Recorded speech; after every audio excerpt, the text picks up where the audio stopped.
राधे राधे मेरे प्यारे साथियों, मैं मिस्टर एक्स आज आपके लिए ब्रह्म राक्षसनी बिंदिया की स्टोरी लेकर के आया हूँ।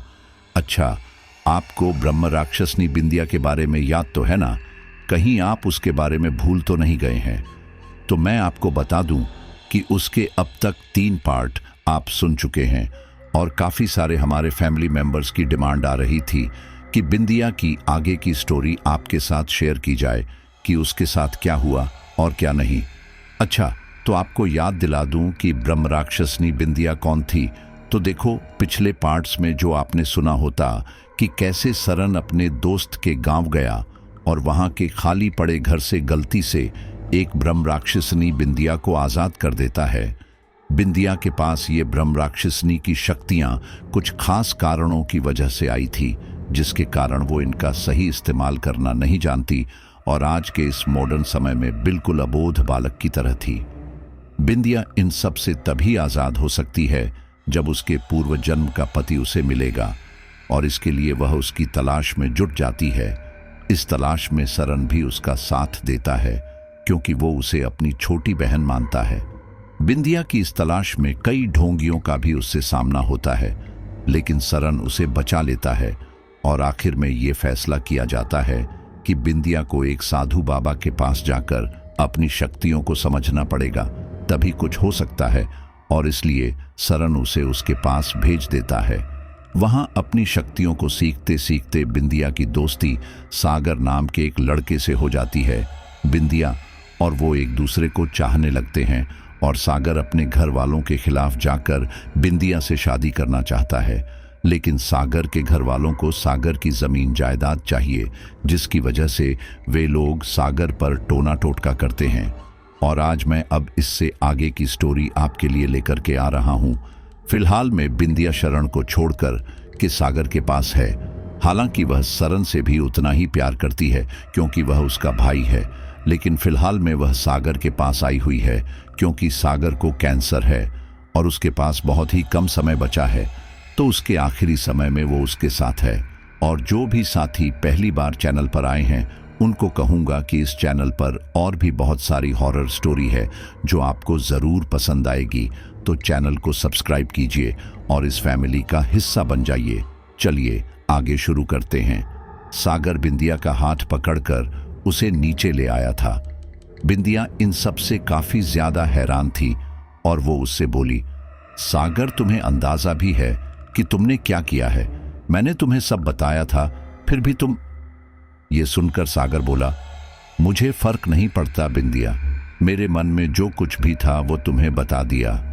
अपनी माँ के बाद मुझे मेरी लाइफ में ऐसा कोई नहीं मिला जिसे मैं अपना कह सकूं।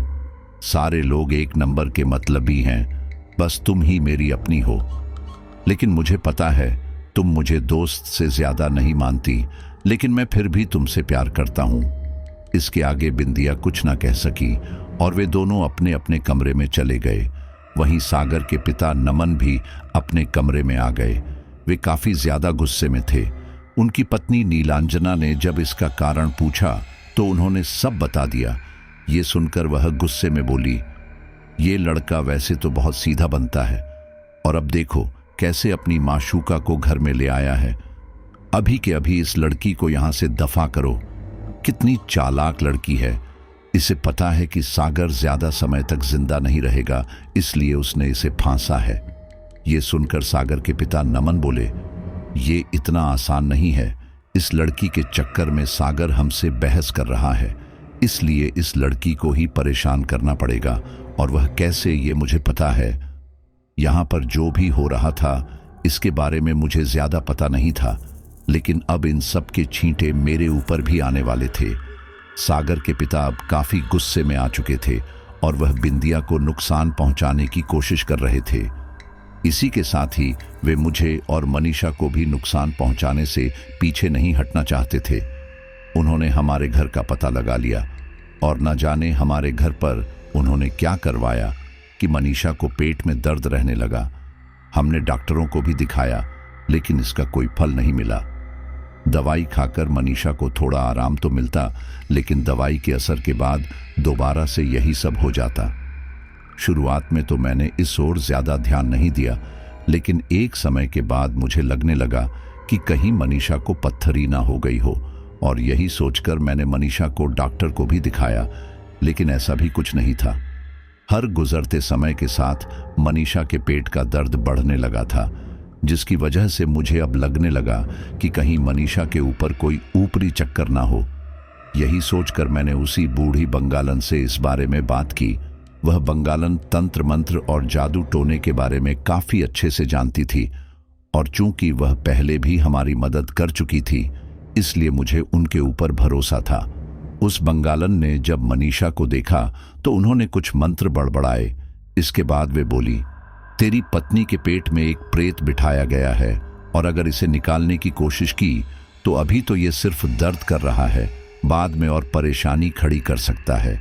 ये सुनकर मुझे थोड़ा डर लगने लगा था, क्योंकि मैं अपनी पत्नी को परेशानी में भी नहीं देख सकता था और उसे ज्यादा तकलीफ में भी नहीं देख सकता था। मेरे लिए तो ये आगे कुआं और पीछे खाई वाली बात थी। इसी दौरान मनीषा भी मेरे साथ बैठी हुई थी और वह बोली, हम ऐसा पूरी जिंदगी तो नहीं चलने दे सकते, इसलिए एक मुश्किल फैसला लेना ही होगा। इसलिए मैं इसके लिए तैयार हूं, आप बस इस प्रेत को मेरे ऊपर से हटा दीजिए।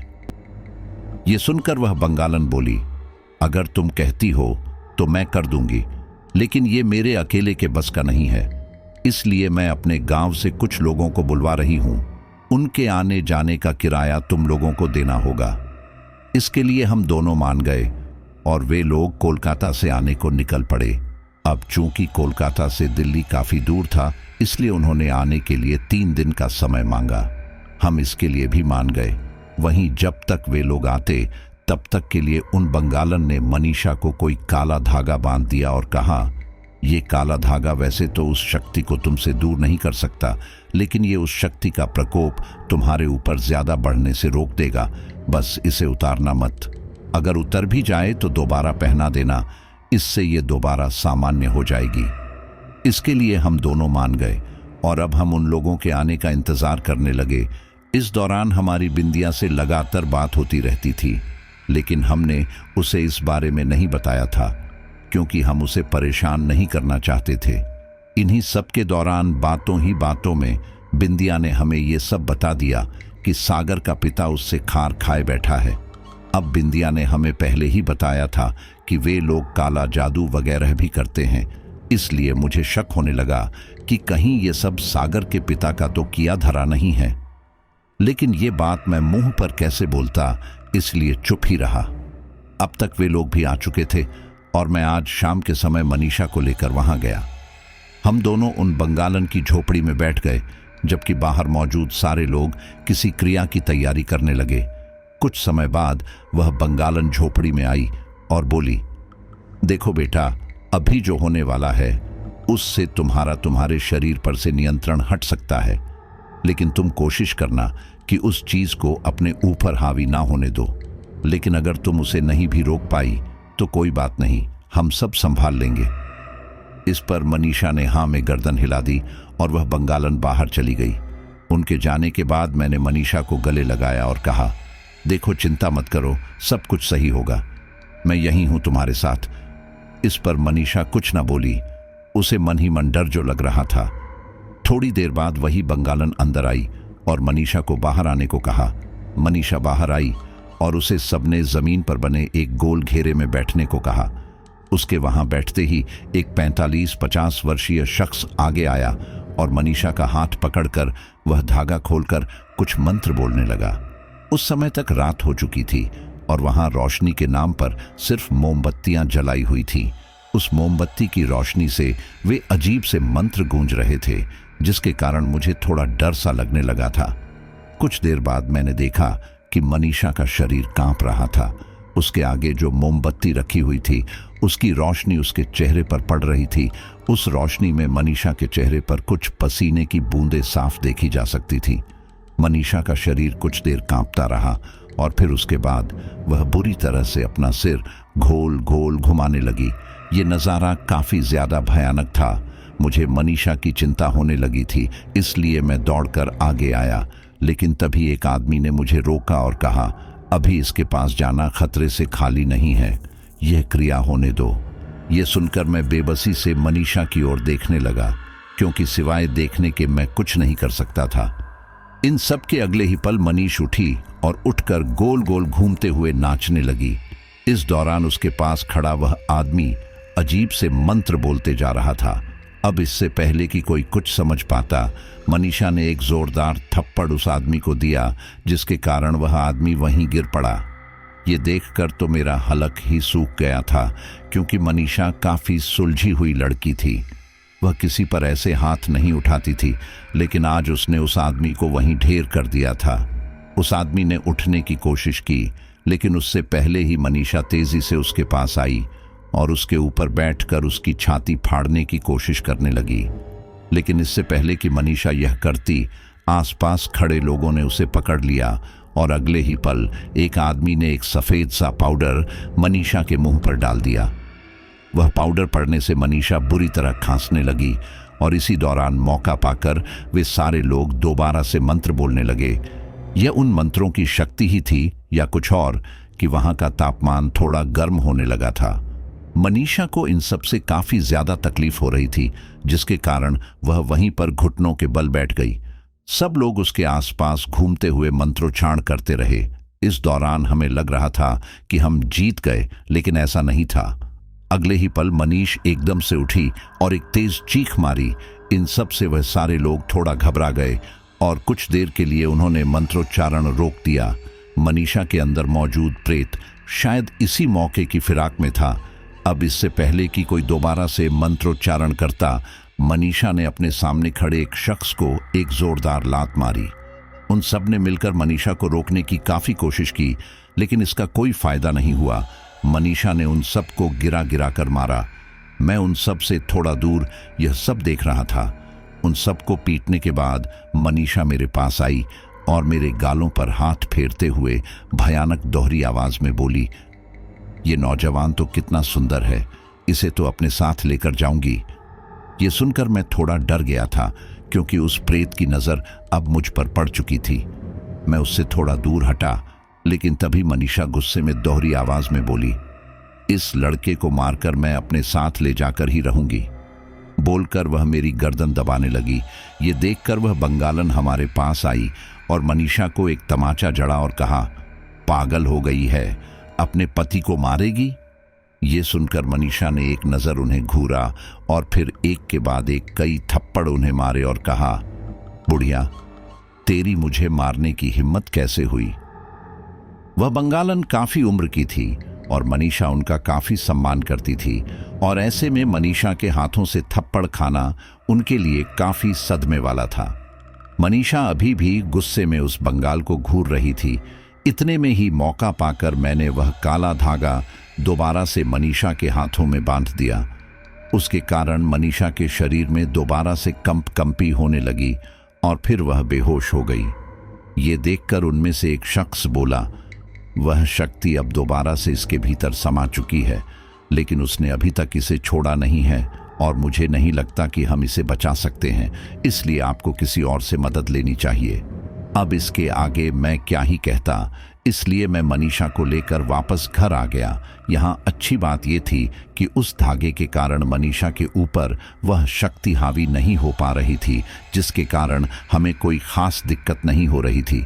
लेकिन हम कह नहीं सकते थे कि इस धागे का असर कब तक होता, इसलिए हम अब किसी और को ढूंढने लगे जो कि मनीषा की बाधा को दूर कर पाए। वहीं दूसरी तरफ सागर के पिता नमन ने सागर के ऊपर दोबारा से काबू करने का सोचा और इसलिए वह सभी के साथ बाहर खाना खाने गया और फिर मौका देखकर वेटर को सागर की प्लेट में कोई चीज मिलाने को कहा। पैसों के लालच में आकर उसने ये काम कर दिया था। इधर बिंदिया को भी इन सब के बारे में पता नहीं था, इसलिए उसने सागर को बिल्कुल भी नहीं रोका। सागर ने वह खाना खा लिया और ऐसा होने के बाद सागर को थोड़ा अजीब सा लग रहा था। ये सब देखकर नमन के चेहरे पर एक मुस्कान आ गई, लेकिन वह इस दौरान कुछ ना बोला। कुछ देर बाद सारे लोग घर आ गए। वहीं घर आकर नमन बोला, वैसे बिंदिया तुम्हें काफी समय हो गया है यहाँ रहते हुए, इसलिए मुझे लगता है कि तुम्हें यहाँ से जाना चाहिए। ये सुनकर बिंदिया बोली, मैं यहाँ पर सागर की वजह से हूँ और वह नहीं चाहता तो मैं कहीं भी जाने नहीं वाली। ये सुनकर नमन ने सागर की ओर देखा और फिर सागर ने कहा, बिंदिया, तुम्हें जाना चाहिए। वैसे भी मैं अपने परिवार के साथ यहाँ अकेले रहना चाहता हूँ। ये सुनकर बिंदिया हैरान रह गई, लेकिन अब चूंकि सागर ने ही जाने को बोल दिया था तो वह वहाँ रुक कर क्या करती, इसलिए वहाँ से चली गई। उसके जाने के बाद नमन बोला, ये बहुत अच्छा हुआ, अब ये लड़की तो चली गई।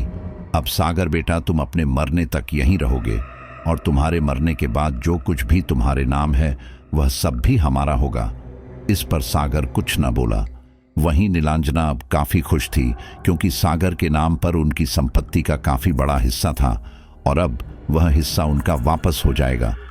वहीं दूसरी तरफ बिंदिया वहां से चली तो गई थी, लेकिन सिर्फ कहने के लिए वह अदृश्य रूप में अब भी वहीं पर थी।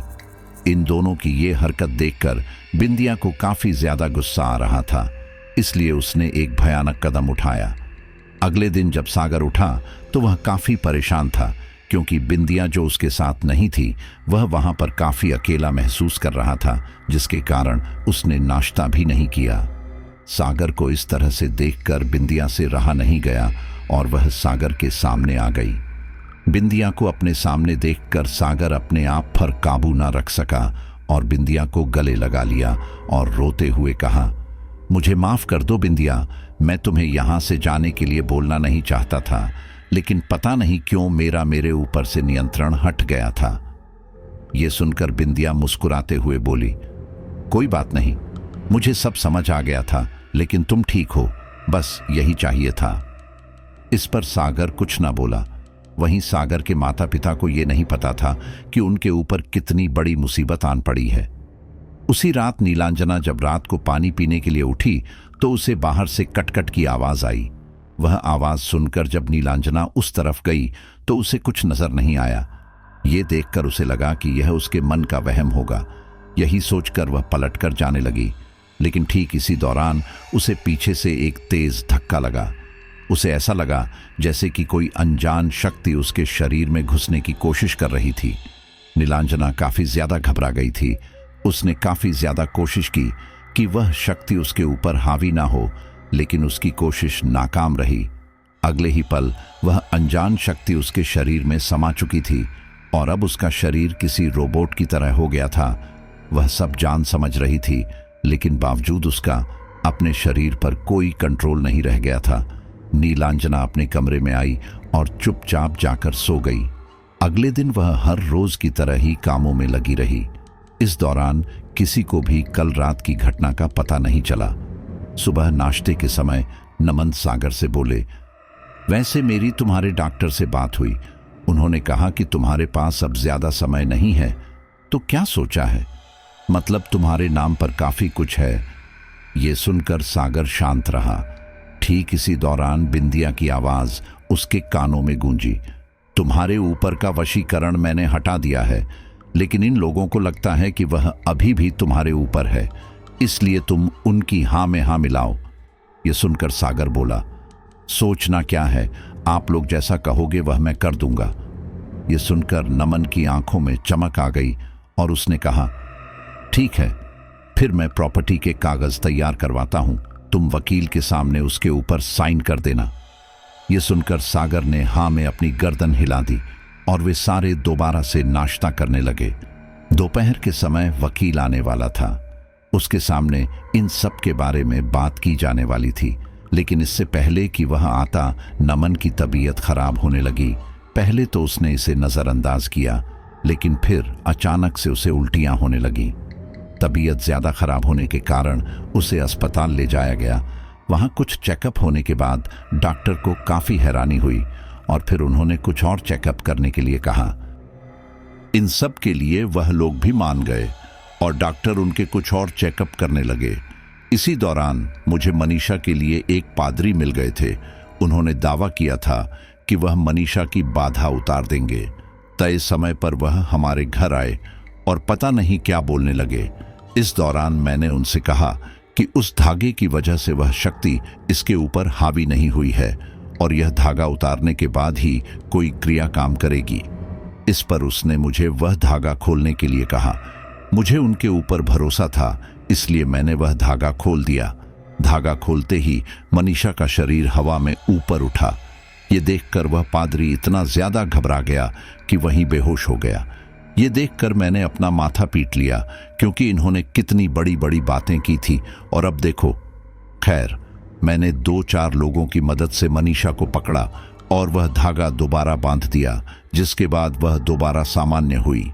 अब मैं उम्मीद खोता जा रहा था, इसलिए मैंने सोच लिया था कि अब अगर 2-4 दिनों में मुझे कोई इंसान ऐसा नहीं मिला तो मैं बिंदिया से मदद मांगूंगा।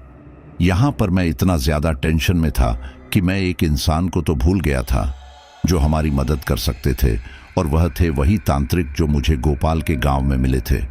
मैंने उन तांत्रिक रघु से मदद मांगी। तब उन्होंने बताया कि वह कुछ दिनों के लिए कहीं गए हुए हैं और 2-3 दिन बाद मेरे पास आ जाएंगे। मैं इसके लिए मान गया और अब उनके आने का इंतजार करने लगा। वहीं दूसरी तरफ जब डॉक्टरों ने नमन जी के टेस्ट किए तो उन्हें एक हैरान करने वाली बात पता चली। अब वह डॉक्टर था, इसलिए कुछ छुपा नहीं सकते थे।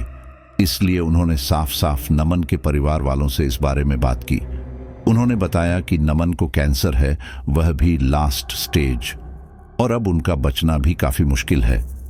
यह सुनकर नमन जी के मानो पैरों तले जमीन ही खिसक गई थी और उन्होंने डॉक्टर से कहा, ऐसा हो ही नहीं सकता, आप प्लीज मेरा दोबारा से चेकअप कीजिए। इसके लिए वे डॉक्टर मान गए और उन्होंने दोबारा से नमन जी का चेकअप किया, लेकिन इस बार भी रिपोर्ट यही आई। इन सब की वजह से नमन जी अंदर ही अंदर टूट गए। यह सब सुनकर नीलांजना जी काफी ज्यादा दुखी थी, लेकिन उनका शरीर उनका साथ नहीं दे रहा था, इसलिए वह अपना दुख व्यक्त नहीं कर पा रही थी, जिसकी वजह से वह नमन जी से बोली, देखिए अब आप तो बचने वाले हैं नहीं, इसलिए आपने क्या सोचा है? मतलब आपके नाम पर काफी कुछ है और आपके बाद हमें कोई समस्या ना हो, इसलिए अपना सब कुछ हमारे ही नाम कर दीजिए।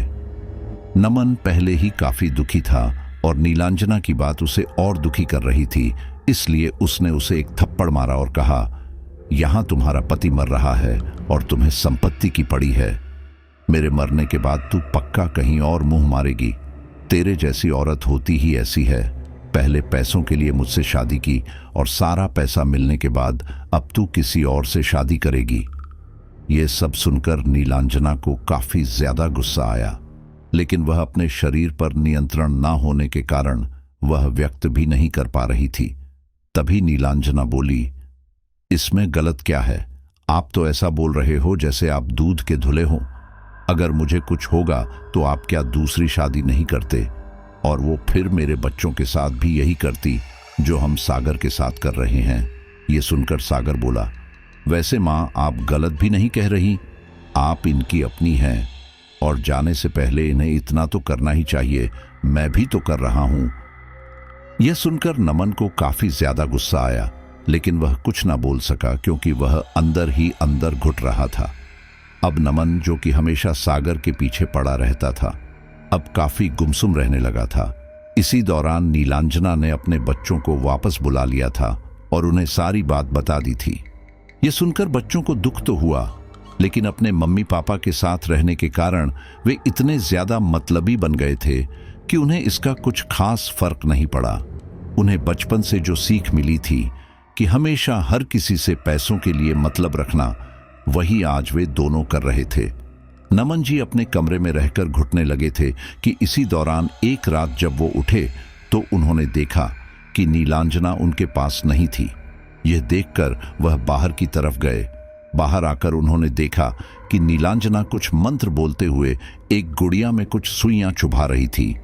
जैसे जैसे वह यह कर रही थी, वैसे वैसे नमन को अपने पेट में हल्का दर्द महसूस हो रहा था। कुछ महीने पहले नमन ने अपना फुल बॉडी चेकअप कराया था, जिसमें वह बिल्कुल ठीक था। अभी अचानक से उसकी रिपोर्ट में यह सब आ रहा था, जिस वजह से उसे नीलांजना के ऊपर शक होने लगा था। उसे पता था कि नीलांजना काला जादू जानती है, इससे उसे लगने लगा था कि कहीं नीलांजना ने काला जादू करके ही तो उसे बीमार नहीं बनाया। उसे नीलांजना से अब नफरत होने लगी थी। उसे वह समय याद आ रहा था जब उसने अपनी पत्नी और बेटे को छोड़कर पराई स्त्री को अपना माना। उसे अब अपनी गलती पर पछतावा हो रहा था, लेकिन फिलहाल वक्त पछताने का नहीं था। उसने सोच लिया था कि अगर वह नहीं बच सकता तो नीलांजना का कुछ करेगा। यही सोचकर वह अगले दिन उसी तांत्रिक से मिला और उसे सारी बात बताई। यह सुनकर वह तांत्रिक बोला, तुम्हारी पत्नी ऐसा कुछ कर सकती है? मुझे यकीन नहीं होता, क्योंकि उसे काला जादू भले ही आता है, लेकिन वह वशीकरण से ज्यादा कुछ नहीं कर सकती।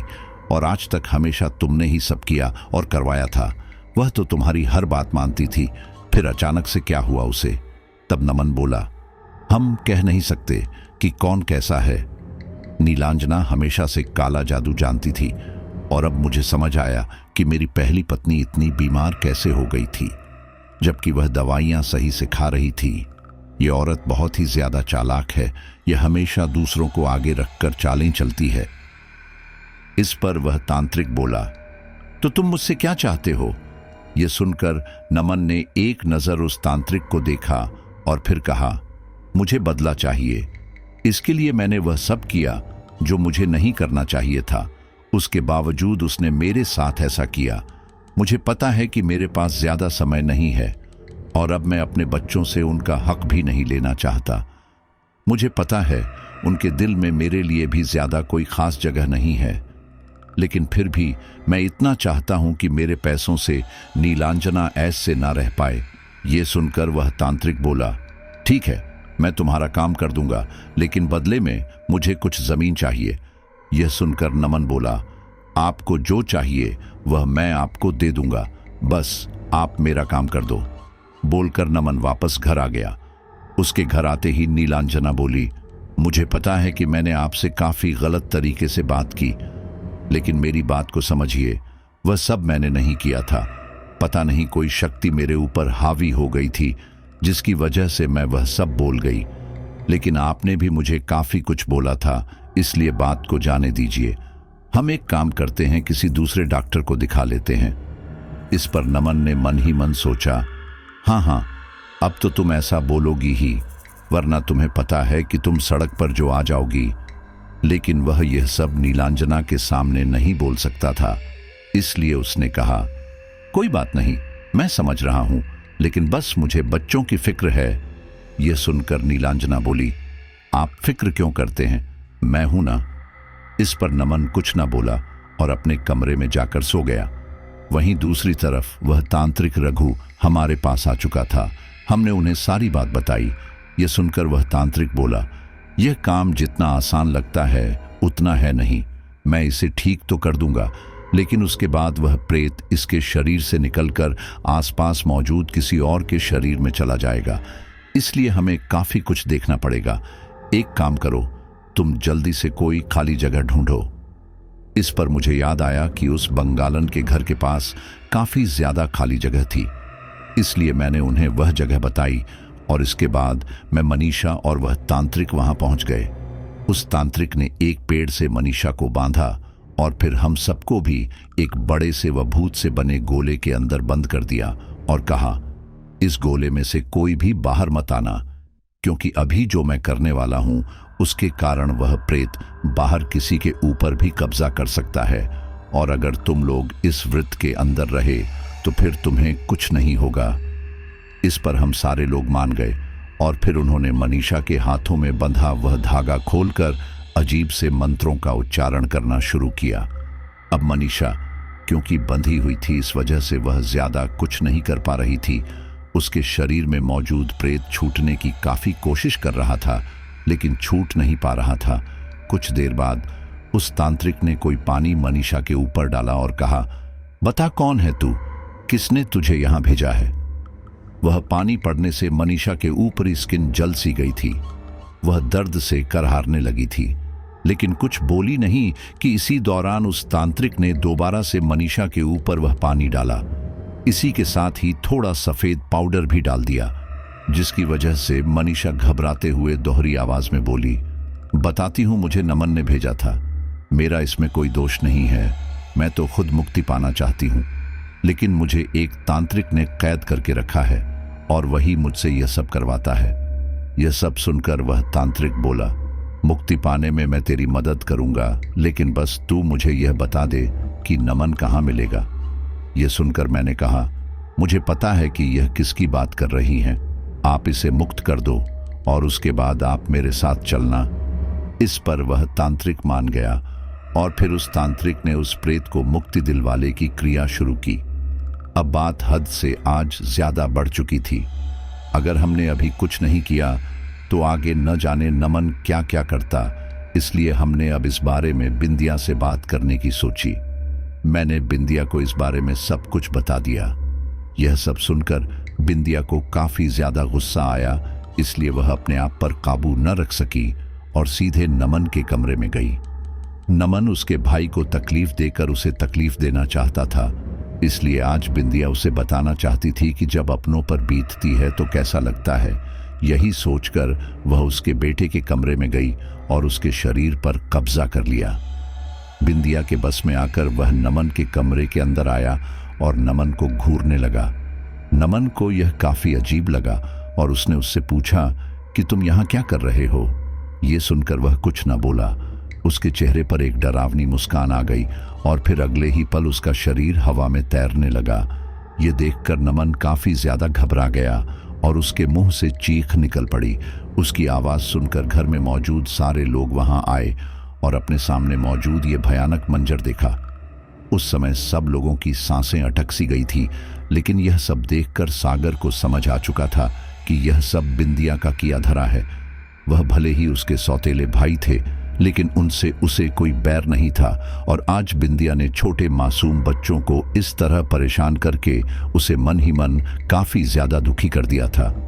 अब उसे समझ आ चुका था कि शैतानी प्रवृत्ति ही रहती है। उसने अपने भाई को संभालने की काफी कोशिश की, लेकिन वह संभल ही नहीं रहा था। उसका शरीर हवा में ही गोल गोल घूमने लगा और कुछ देर बाद बेहोश होकर वहीं गिर पड़ा। नीलांजना और नमन जी ने उसे उठाया और उसे बिस्तर पर लेटाया। यह सब देखकर नीलांजना काफी ज्यादा दुखी थी और वह रोते हुए बोली, मेरे किए की सजा मेरे बच्चे भुगत रहे हैं। मैं यह बिल्कुल नहीं चाहती थी। सागर बेटा, मुझे माफ कर दो। मैंने तुम्हारी माँ को गलत दवाई दी थी ताकि वह ठीक ना हो पाए। उसके बाद तुम्हारे साथ भी बहुत गलत सुलूक किया। तुम्हारे इस तरह बीमार होने में तुम्हारे पिता और मेरा हाथ है। जहां तुम खाना खाया करते थे, वहां पर हमने तुम्हारे खाने में हर रोज स्नो पॉइजन देना शुरू किया था, जिसकी वजह से तुम्हें यह हुआ। हमें लगा था इन सब के बाद हम बच जाएंगे, लेकिन तुम्हारी माँ शायद यह सब देख ना सकी और अब वह मेरे बच्चों के साथ भी यही कर रही। तुम्हें मुझे जो सजा देनी है दे दो, लेकिन मेरे बच्चों को छोड़ दो। अपनी माँ से कहो ना, वह तुम्हारी बात मान लेंगी। यह सब सुनकर सागर को काफी ज्यादा गुस्सा आ रहा था, क्योंकि आज वह जितना ज्यादा बर्बाद था वह उसके पिता और सौतेली माँ की वजह से था। थोड़ी देर पहले जो उसे बिंदिया पर गुस्सा आ रहा था, अब पूरा गुस्सा खत्म हो चुका था, क्योंकि अगर वह यह ना करती तो शायद यह सच उसके सामने कभी ना आता। वह गुस्से में लगभग चीखते हुए बोला, मेरी जिंदगी बर्बाद करके तुम लोगों को क्या मिला? क्या तुम लोगों के लिए पैसा ही सब कुछ है? और अब जब खुद के बच्चों पर बात आई तो तुम माफी मांगने लगी। बताओ मेरी माँ की और मेरी क्या गलती थी? तुम दोनों को साथ में शादी करनी थी तो मेरी माँ तुम्हारे रास्ते से हट गई, लेकिन उन्हें उनका हिस्सा भी तुम लोग देना नहीं चाहते। मैं तुम जैसे लोगों के बीच में बिल्कुल नहीं रहने वाला, इसलिए कल के कल यहाँ से चला जाऊंगा। बोलकर सागर अपने कमरे में आ गया।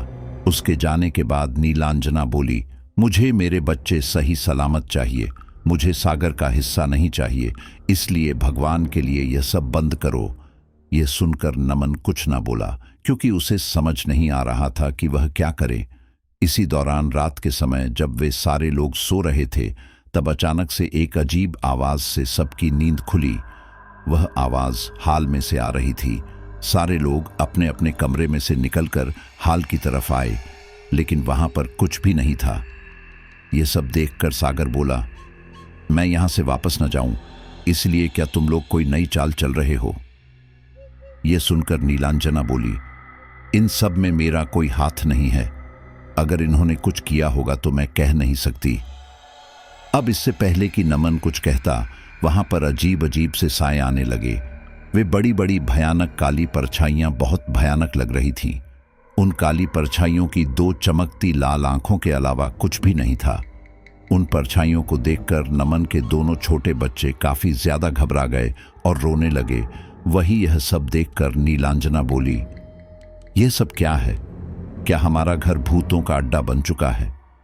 अब इससे पहले कि नमन कुछ बोलता, सागर को बिंदिया की आवाज आई।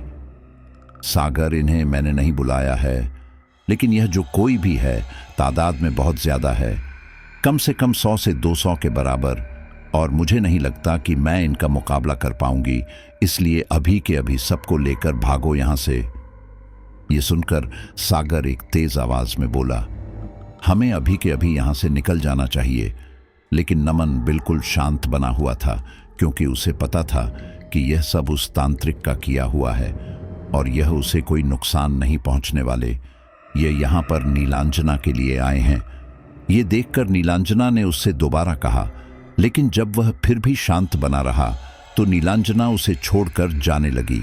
लेकिन इससे पहले कि वह आगे बढ़ती, उसके शरीर में अकड़न होने लगी।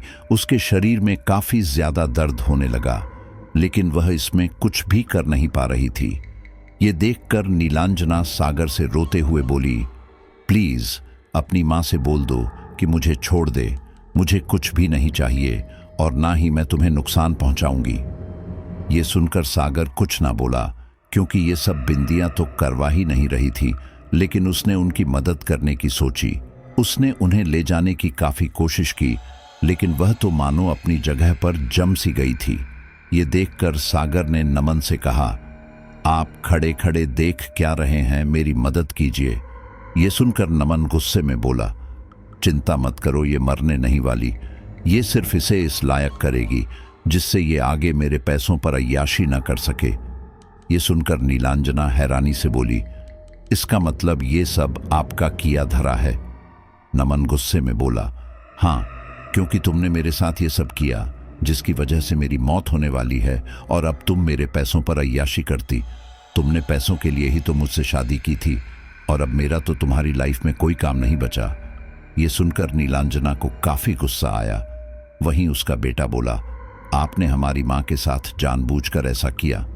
आप हमारी माँ के ऊपर ये इल्जाम लगा रहे हो, लेकिन आप कौन सा दूध के धुले हो? ये सब सुनकर नमन को पहले से काफी ज्यादा गुस्सा आ गया और उसने उसे एक थप्पड़ लगा दिया। वहीं ठीक इसी दौरान वह सारी परछाइयां एक साथ नीलांजना के शरीर में समा गई। ये दृश्य इतना ज्यादा भयानक था कि सागर की भी चीख निकल पड़ी। इन सब के साथ ही नीलांजना का शरीर वहीं पर गिरकर तड़पने लगा। उसकी आंखें डर की वजह से चौड़ी हो चुकी थी और कुछ देर तड़पने के बाद वह बेहोश हो गई। सागर ने उसे उठाया और अस्पताल ले गया। इस दौरान नमन घर पर ही रुका हुआ था, क्योंकि वह जाना ही नहीं चाहता था। नीलांजना के बच्चों का रो रो कर बुरा हाल था, जिसके कारण सागर ही उन्हें संभाल रहा था। पूरी रात ऐसे ही बीत गई और सुबह के समय नीलांजना को होश आया। उठते ही उसने बताया कि उसके शरीर में काफी तेज दर्द हो रहा है और वह अपना शरीर हिला डुला भी नहीं पा रही। ये सुनकर सागर को समझते देर न लगी कि उन काली परछाइयों ने नीलांजना के शरीर पर कब्जा किया हुआ है और उसी की वजह से नीलांजना के पूरे शरीर में लकवा मार गया है। उसकी ये हालत देखकर सागर को उसकी चिंता होने लगी, क्योंकि अगर नीलांजना को कुछ हुआ तो उसके बच्चे भी वही सब फेस करेंगे जो उसने किया था। इसीलिए वह चाहता था कि नीलांजना ठीक हो जाए और इसके लिए उसने बिंदिया से मदद मांगी। ये सुनकर बिंदिया बोली, मैं भी खुद उनकी मदद करना चाहती हूँ, लेकिन वे 100-200 प्रेत हैं और मैं एक अधूरी ब्रह्म राक्षणी। मैं सिर्फ कोशिश कर सकती हूँ, इसके अलावा कुछ भी मेरे हाथ में नहीं है। बोलकर बिंदिया ने कुछ मंत्र पढ़े और इसी के साथ ही बिंदिया वहां से गायब हो गई। वह सीधा नीलांजना के पास आई और अजीब से मंत्र बोलकर उसके ऊपर वार किए। बिंदिया के वार नीलांजना के शरीर से टकराकर छितर रहे थे। ये देखकर बिंदिया के माथे पर चिंता की लकीरें उभर आईं, लेकिन उसने हार न मानते हुए दोबारा कोशिश करने का सोचा। उसने दोबारा से मंत्र पढ़कर नीलांजना के ऊपर वार किए। इस बार भी उसके वार उसके शरीर से टकराकर छितरते चले गए, लेकिन इसके आगे जो होने वाला था उसकी बिंदिया ने कल्पना भी नहीं की थी। नीलांजना के शरीर में से बहुत सा काला धुआं निकलकर बिंदिया की ओर बढ़ने लगा। कुछ ही देर में उस काले धुएं ने बिंदिया को घेर लिया और इस धुएं के कारण अब बिंदिया को आसपास का कुछ भी दिखाई नहीं दे रहा था। बिंदिया ने वहां से निकलने के लिए मंत्र पढ़ने की कोशिश की, लेकिन कुछ समय बाद ही उसने ये महसूस किया कि उसकी शक्तियां काम नहीं कर पा रही हैं। ये सब देखकर बिंदिया थोड़ी घबरा गई, लेकिन फिर उसने सोचा कि हो ना हो वह उस काले धुएं के अंदर है, जिसके कारण उसकी कोई भी शक्ति काम नहीं करेगी। इसलिए उसे इस धुएं से निकलकर फिर कोशिश करनी चाहिए। यही सोचकर बिंदिया वहां से निकलने के लिए आगे बढ़ने लगी, लेकिन जब उसे चलते हुए 5 से 7 मिनट भी हो गए और वह वहां से बाहर नहीं निकल पाई, तो उसे पता चल चुका था कि वह कितनी बड़ी मुसीबत में पड़ चुकी है। उसने मदद के लिए सागर से मानसिक संपर्क करने की कोशिश की, लेकिन इसका भी कोई फायदा नहीं हुआ और अब बिंदिया यहां फंस चुकी थी। वहीं दूसरी तरफ इन सबको पूरा दिन होने को आया था, लेकिन अब तक नीलांजना सही नहीं हुई थी। ऊपर से बिंदिया का भी कोई अता पता नहीं था, जिसकी वजह से सागर थोड़ा परेशान हो गया था। उसके छोटे भाई बहनों का रो रो कर बुरा हाल था। वह कैसे उन्हें संभाल रहा था ये वह ही जानता था, लेकिन यहाँ पर नमन एक बार भी नीलांजना को देखने के लिए नहीं आया था, जिसके कारण नीलांजना को उससे घिन्न होने लगी थी। अगले दिन डॉक्टर ने नीलांजना को छुट्टी तो दे दी, लेकिन ये भी कहा कि इनके पूरे शरीर को लकवा मार गया है, जिसके कारण अब ये अपने काम खुद कभी नहीं कर पाएंगी। आप इन्हें दवा वगैरह देते रहोगे तो ठीक होने की उम्मीद है। नीलांजना को लेकर सागर घर आ गया और नमन को सारी बात बताई, लेकिन नमन बोला, कम से कम ये जिंदा तो है, वरना मैं तो बचने भी नहीं वाला। सागर के सौतेले भाई ये सब सुन रहे थे और अपने पिता को ये बोलता देखकर उन्हें काफी ज्यादा गुस्सा आ रहा था, लेकिन वे बोलते भी क्या, इसलिए चुपचाप अपने कमरे में आ गए। सागर के सौतेले भाई बहन बचपन से ये देख रहे थे कि वे लोग इस घर में सिर्फ अपनी माँ की वजह से हैं, इसलिए वे उनका बहुत सम्मान करते थे और आज अपनी माँ को ऐसे देखकर उन्हें बहुत दुख हो रहा था। वहीं इन सब के दौरान मनीषा को उस प्रेत से छुटकारा तो मिल गया, लेकिन मेरी बिंदिया से बात नहीं हो रही थी, जिसकी वजह से मुझे थोड़ी टेंशन हो गई थी। इसलिए मैंने सागर को ही फोन कर लिया और उससे बिंदिया के बारे में पूछा। अब अगर कोई सामान्य स्थिति होती तो शायद सागर मुझे झूठ बोल देता, लेकिन यहाँ बिंदिया का कब से कोई अता पता नहीं था, इसलिए उसने ये बात मुझे बता दी। अब आप लोग तो समझ ही गए होंगे कि मैं अपनी बहन को बचाने के लिए कुछ नहीं देखता कि आगे प्रेत है या इंसान, और वहीं अब भी होने वाला था। मैंने उस तांत्रिक रघु से इस बारे में बात की और फिर मैं उसके साथ सागर के घर के लिए निकल पड़ा। इस दौरान मैंने सागर से कहा था कि कैसे भी करके उस दुष्ट तांत्रिक का पता लगाने की कोशिश करे। नमन तो इस बारे में कभी नहीं बताता, लेकिन नीलांजना अब बता सकती थी, इसलिए सागर ने उससे कहा, तुम्हारे पति ने तो तुम्हारा पूरा साथ निभाया है, जिसकी वजह से आज आप इस हालत में हो। अब भी कुछ बिगड़ा नहीं है, मुझे बता दो कि किस तांत्रिक के पास पापा जाते हैं तो मैं तुम्हें ठीक कर सकता हूँ। सागर की बात सुनकर नीलांजना ने उसे बता दिया और सागर ने मुझे, और अब मैं और मेरा तांत्रिक साथी उसी तांत्रिक के पास जाने लगे। यहाँ मैं आपको बता दूं तो मैं मनीषा को अपने साथ नहीं लाया था, क्योंकि मनीषा उस प्रेत की वजह से थोड़ी कमजोर हो गई थी और ऐसे में उसे लेकर आना सही नहीं था। खैर, हम दोनों सीधे उस तांत्रिक के पास गए। मेरे तांत्रिक साथी की ऊर्जा भांपकर वह समझ गया कि जरूर ये भी कोई तांत्रिक है, इसलिए वह बोला, तुम एक शक्तिशाली तांत्रिक जान पड़ते हो, लेकिन मेरे यहाँ क्या कर रहे हो? ये सुनकर वह बोला, तुमने कई प्रेतों को नमन के कहने पर उसकी पत्नी पर छोड़ दिया था, लेकिन उसकी वजह से सबको काफी समस्याओं का सामना करना पड़ रहा है, इसलिए तुम अपने प्रेतों को वापस बुला लो। ये सुनकर वह दुष्ट तांत्रिक बोला, अच्छा तो तुम्हें नीलांजना ने बुलाया है, लेकिन मैं ये नहीं रोक सकता, क्योंकि मुझे नमन ने काफी अच्छी खासी रकम और जमीन दी है और मैं एक बार किसी से पैसा ले लूं तो काम पूरा करके ही रहता हूं। तुम भी एक तांत्रिक हो, इसलिए समझ ही रहे होगे। ये सुनकर रघु को काफी गुस्सा आया और वे बोले, मैं सब समझ रहा हूं। पैसों के लालच ने तुम्हारी बुद्धि भ्रष्ट कर दी है और कुछ नहीं, और इसकी वजह से तुम सही गलत कुछ भी समझ नहीं पा रहे हो। तुम्हें अंदाजा भी है कि अगर उस औरत को कुछ हो गया तो उसके बच्चों का क्या होगा। ये सुनकर उस तांत्रिक ने कुछ न कहा।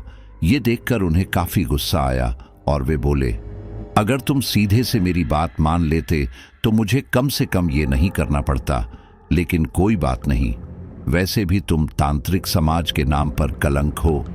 बोलकर उन्होंने कुछ मंत्रोच्चारण किए।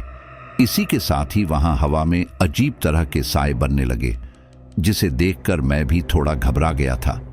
मैं हैरानी से ये सब देखने लगा और फिर अगले ही पल उस दुष्ट तांत्रिक ने भी ऐसा ही किया और उसके पास भी अजीब तरह के साए बन गए।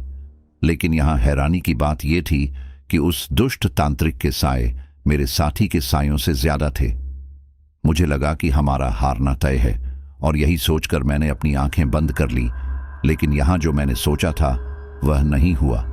उस दुष्ट तांत्रिक के द्वारा जो भी साए आए थे वे सारे उसी के ऊपर हमला करने लगे और बहुत ही जल्द उन सब ने उसे घेर लिया और अब तो वह उन सायों से इस कदर घिर गया था कि मैं उसे देख तक नहीं पा रहा था। ये देखकर तांत्रिक रघु ने कहा, तुम्हें बहुत शौक है ना लोगों को अपनी शक्तियों की मदद से इस तरह परेशान करने का, तो अब तुम भी देखो कि जब किसी के साथ ऐसा होता है तो उसे कैसा लगता है। यह सुनकर वह तांत्रिक काफी ज्यादा घबरा गया और बोला, तुम भी तो मेरी तरह एक तांत्रिक हो। हम दोनों एक ही समाज के हैं, तो इस नाते हमें एक दूसरे की मदद करनी चाहिए, न कि एक दूसरे को इतना परेशान करना चाहिए। अगर हमारे समाज के लोगों को यह पता चल गया तो तुम्हारी बहुत बदनामी होगी, इसलिए अपनी भूल सुधारो और मुझे इन सब से आजाद करो। इस पर वह बोला, ठीक है, तो तुम भी अपनी भूल सुधारो। तुम उस औरत को ठीक करो और बदले में मैं तुम्हें ठीक करता हूं। यह सुनकर वह तांत्रिक बोला, मैं अभी जिस हाल में हूं उसमें ऐसा करना मेरे लिए संभव नहीं है, इसलिए तुम्हें पहले मुझे आजाद करना पड़ेगा। यह सुनकर वह बोला, और तुम फिर अपनी जुबान रखोगे, इसकी क्या गारंटी है। तब मैंने कहा, अरे कर दीजिए ना, वैसे भी हमारे पास इसके अलावा कोई और चारा नहीं है। तब तांत्रिक रघु बोला, देखो सरन, इस आदमी पर इतनी आसानी से भरोसा करना सही नहीं होगा, इसलिए मैं इसे सामान्य नहीं कर सकता, क्योंकि फिर पता नहीं ये हमें भी नुकसान पहुंचा दे। ये सुनकर वह तांत्रिक बोला, अगर तुमने मुझे आजाद नहीं किया तो मैं सब कुछ सामान्य नहीं कर पाऊंगा। ये सुनकर रघु दोबारा से मंत्रोच्चारण करने लगा। इन सब के बाद वह दुष्ट तांत्रिक तो आजाद हो गया था और अब हम इस उम्मीद में थे कि वह अपना वादा पूरा करेगा, लेकिन सारे तांत्रिक अच्छे नहीं होते और इसने ये बात साबित कर दी थी। उसके आजाद होने के कुछ समय बाद पता नहीं क्यों मुझे मेरे शरीर में अकड़न महसूस होने लगी थी और हर गुजरते समय के साथ वह अकड़न बढ़ती जा रही थी और एक समय ऐसा आया कि मैं अपना शरीर हिला भी नहीं पा रहा था। और तब मैं हैरानी से रघु से बोला, तांत्रिक जी, पता नहीं मेरे साथ क्या हो रहा है, मुझे मेरे पूरे शरीर में अकड़न महसूस हो रही है, मैं अपना शरीर हिला नहीं पा रहा, क्या आपने यह किया है। यह सुनकर रघु बोला, क्या तुम्हें लगता है कि मैं यह कर सकता हूं? मैंने तुम्हें पहले ही कहा था कि इस इंसान पर भरोसा करना सही नहीं होगा, लेकिन तुमने मेरी बात नहीं मानी और यह अब अपनी चाल पर उतर आया है। लेकिन कोई बात नहीं, इसे मैं देखता हूं। बोलकर उसने मंत्रोच्चारण करना शुरू कर दिया। लेकिन अब इससे पहले कि रघु आगे कुछ कर पाता, मैंने रघु को एक जोरदार धक्का दे दिया। मैं यह बिल्कुल करना नहीं चाहता था, लेकिन मेरा शरीर अब मेरे काबू में नहीं था।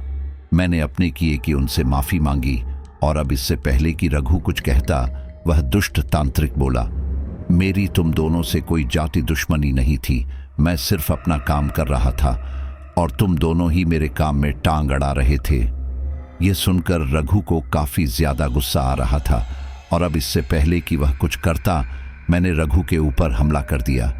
मैं उसे पीटने लगा। अब चूंकि मैं यह जानबूझकर नहीं कर रहा था, इसलिए रघु मेरे ऊपर हाथ भी नहीं उठा पा रहा था। उसने बचाव के लिए कुछ मंत्र जरूर पढ़े थे, लेकिन उसका कोई खास असर नहीं हुआ। ठीक इसी दौरान बिंदिया जिस मायाजाल में कैद थी, तब उस दुष्ट तांत्रिक के थोड़ी देर कैद रहने के बाद वह मायाजाल थोड़ा कमजोर पड़ने लगा था, जिसकी वजह से बिंदिया ने अपनी शक्तियों के इस्तेमाल से ही वहां से मुक्ति पा ली थी। लेकिन इस दौरान वहां पर सागर मौजूद था, और जब बिंदिया ने अपनी शक्तियों का इस्तेमाल किया था तो उसके आसपास इतनी ज्यादा मात्रा में ऊर्जा निकल रही थी कि सागर उसकी चपेट में आ गया और वहीं बेहोश हो गया। आजाद होते ही वहां पर बिंदिया ने अपने सामने सागर को बेहोश पाया। इसी के साथ ही नीलांजना भी वहीं पर सो रही थी। बहुत सी काली शक्तियां नीलांजना के आसपास बिंदिया को साफ दिखाई दे रही थी, और अब बिंदिया को पता था कि उसे क्या करना है। वे काली शक्तियां फिलहाल के लिए कमजोर थीं, इसलिए बिंदिया के पास ये अच्छा मौका था। उसने अजीब से मंत्र पढ़ने शुरू किए। इसके बाद नीलांजना के शरीर को तेज झटके लगने लगे। वह बुरी तरह से कांप रही थी। उसे समझ नहीं आ रहा था कि ये अचानक से उसके साथ क्या हो रहा है। उसने मदद के लिए आवाज लगाने की सोची, लेकिन ठीक इसी दौरान उसकी नजर अपने पास मौजूद बेहोश सागर पर पड़ी। सागर का यूं अचानक से बेहोश होना और फिर अपने साथ हो रही यह अजीब सी चीजें नीलांजना को कोई इत्तेफाक नहीं लगी, इसलिए उसने तेजी से चिल्लाना शुरू कर दिया। नीलांजना की आवाज सुनकर बाहर काम कर रहे हैं सारे नौकर कमरे के अंदर आए। इसी तरह नीलांजना के दोनों बच्चे और नमन भी अंदर आए, और अपने सामने यह सब देखकर यह सारे लोग सोच में पड़ गए। अब इससे पहले कि कोई कुछ करता, नीलांजना का शरीर हवा में ऊपर उठा और गोल गोल घूमने लगा। इस दौरान नीलांजना बार बार रोते हुए बोल रही थी, मुझे माफ कर दो, प्लीज मैं कुछ नहीं करूंगी, कोई मुझे बचा लो। लेकिन जिस हिसाब से नीलांजना हवा में तैर रही थी, उस वजह से कोई भी उसके पास जाने की हिम्मत नहीं कर पा रहा था। यह सब लगभग 5 से 7 मिनट तक यूं ही चला रहा, और फिर कुछ देर बाद नीलांजना एकदम से नीचे गिर पड़ी। नीलांजना दर्द से करहा उठी थी, जिसके कारण वह मदद की गुहार लगा रही थी, लेकिन सब लोग इतने ज्यादा डरे हुए थे कि कोई उसके पास नहीं आ रहा था। कुछ देर बाद जब उन्हें लगा कि सब कुछ सामान्य है, तो वह लोग नीलांजना के पास आए, और फिर उसके बाद वे सारे लोग मिलकर नीलांजना और सागर को अस्पताल लेकर गए। बिंदिया ने उन सारी प्रेत आत्माओं पर विजय पा ली थी, जिसके कारण नीलांजना अब सामान्य हो चुकी थी।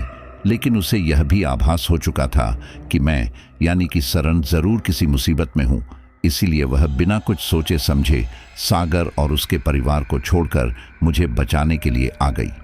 उस दुष्ट तांत्रिक ने अपनी सारी काली शक्तियों को इकट्ठा करके मेरे और रघु के ऊपर विजय पा ली थी, जिसके कारण हम दोनों का हमारे शरीर पर से नियंत्रण लगभग हट चुका था। उस दुष्ट तांत्रिक की सारी दुष्ट आत्माओं ने हमें पकड़कर ऊपर उठा लिया था, और हमारे ठीक नीचे आग जल रही थी। उन सब की योजना हमें जिंदा जलाने की थी। यह सब देखकर मैं काफी ज्यादा घबरा चुका था, क्योंकि मेरी अभी अभी शादी हुई थी और मेरे ऊपर मेरे पूरे परिवार की भी जिम्मेदारी थी। मेरे बाद मेरे परिवार का क्या होगा, यही सोचकर मेरे पसीने छूटने लगे थे। ठीक इसी दौरान वह दुष्ट तांत्रिक बोला, तुम दोनों बेवकूफ बहुत हो, तुम्हें पता है कि तुम लोग मुझसे जीत नहीं सकते, फिर भी मेरे पास आ गए। अब चाहे तुम मेरे आगे कितना भी गिड़गिड़ा लो, लेकिन मैं तुम्हारी तरह बेवकूफ़ी करके तुम्हें छोड़ने नहीं वाला। बोलकर उसने उन सभी आत्माओं को इशारा किया, जिसके कारण हम दोनों उस आग के अंदर समाने लगे। मुझे लगा था कि अब मैं बचने नहीं वाला, लेकिन इसी समय बिंदिया यहाँ आई और हमें उसमें से गिरने से बचा लिया।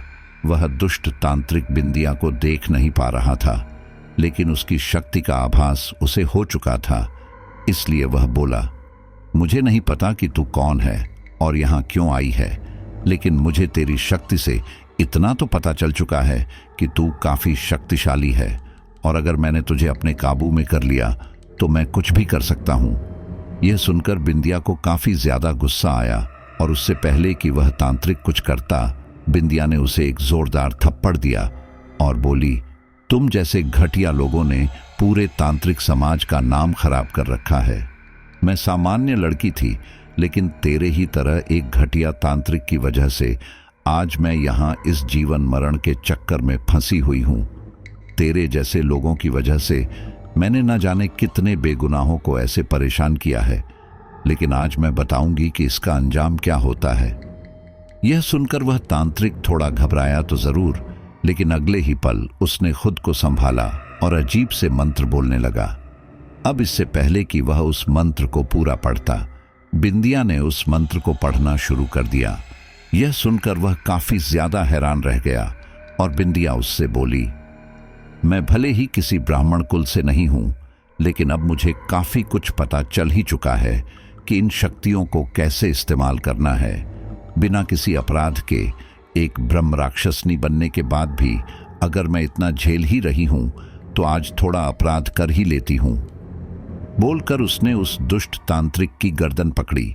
यह देखकर रघु काफी ज्यादा घबरा गया, क्योंकि अगर बिंदिया ने उसे मारा तो वह एक जीव हत्या का पाप करेगी, जिसकी वजह से उसे न जाने आगे क्या सजा मिले। इसलिए उसने उसे रोकने की कोशिश की, लेकिन फिर कुछ ही देर बाद बिंदिया ने उसे छोड़ दिया। यह देखकर रघु ने उस तांत्रिक की ओर देखा, जो कि जीवित था लेकिन बेहोश हो चुका था। फिर उसने बिंदिया की ओर देखा और पूछा, तुमने आखिर इसके साथ क्या किया है? यह सुनकर बिंदिया मुस्कुराई और बोली, यह तांत्रिक अपनी शक्तियों की वजह से काफी ज्यादा शक्तिशाली था, इसमें कोई दो राय नहीं है, लेकिन यह इनका काफी गलत इस्तेमाल कर रहा था। इसलिए मैंने इसके दिमाग का वह हिस्सा खराब कर दिया, जिसकी वजह से अब यह सिर्फ 5-6 साल के बच्चे की तरह है, यानी कि अब यह किसी को कोई नुकसान नहीं पहुंचा सकता। यह सुनकर मैं बिंदिया के पास आया और उसे गले लगाते हुए बोला, तू कहाँ चली गई थी? तुझे पता है मुझे तेरी कितनी फिक्र हो रही थी। तुझे पता है कि हर साल राखी पर तू मुझे राखी बांधती है, और इस साल तू नहीं होती तो तेरी राखी मुझे कौन बांधता? ये सुनकर बिंदिया मुस्कुराई और बोली, मुझे माफ कर दो, लेकिन अब से मैं ऐसा कुछ नहीं करूंगी। मैं सागर की मदद कर रही थी, लेकिन न जाने कैसे इस तांत्रिक के जाल में खुद ही जा फंसी।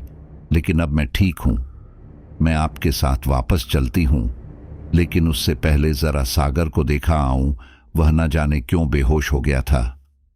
इसके लिए मैंने बिंदिया को नहीं रोका और उसे जाने दिया।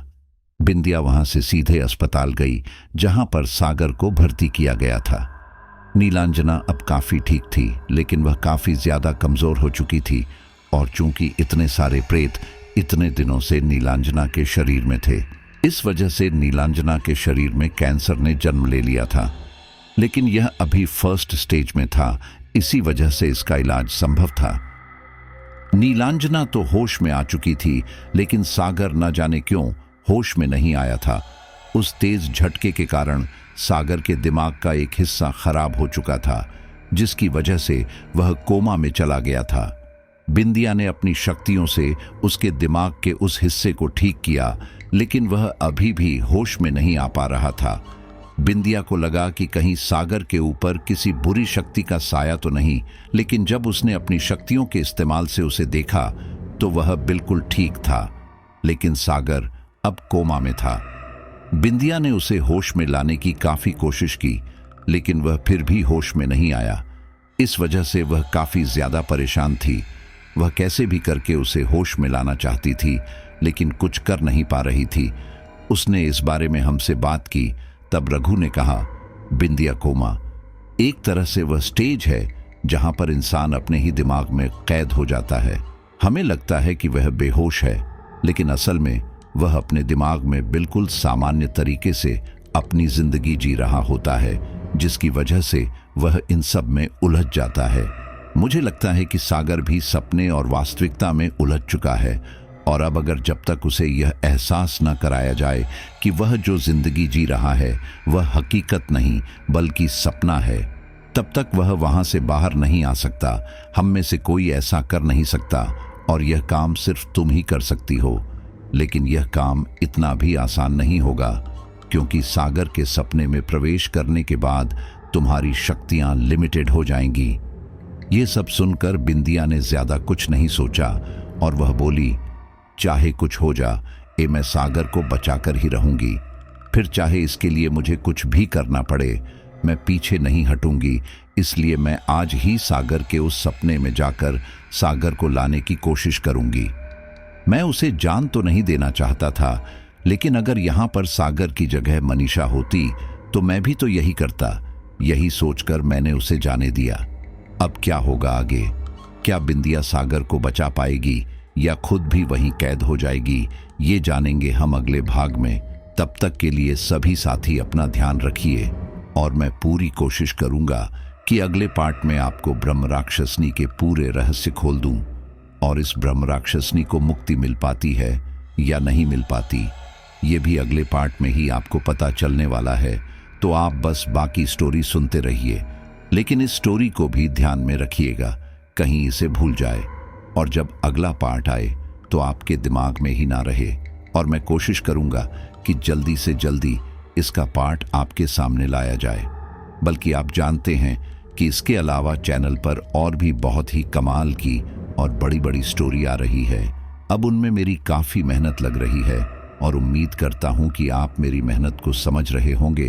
तो बस आप भी इस सफ़र में हाथ थामे रखिए और आपको एक से बढ़कर एक स्टोरी सुनाता रहूंगा। चलिए अब अपने कुछ साथियों को धन्यवाद करते हैं। रंजीत प्रयागराज, यज्ञ ठाकुर, धर्मेंद्र राजभर यूपी, आंचल जोशी अलवर, युविका सिंह, सनोज कुमार बिहार, अनीता बिलासपुर, सुनीता खरवार सूरत, पुष्पा राणा नागपुर, नेहा मलिक सोनीपत, सुमा सरकार, चंदन कुमार, सभी साथियों का बहुत बहुत धन्यवाद। मिलते हैं अगले स्टोरी पर। और इस स्टोरी को तैयार करने में हमारी सहायता की थी ममता सहाय ने।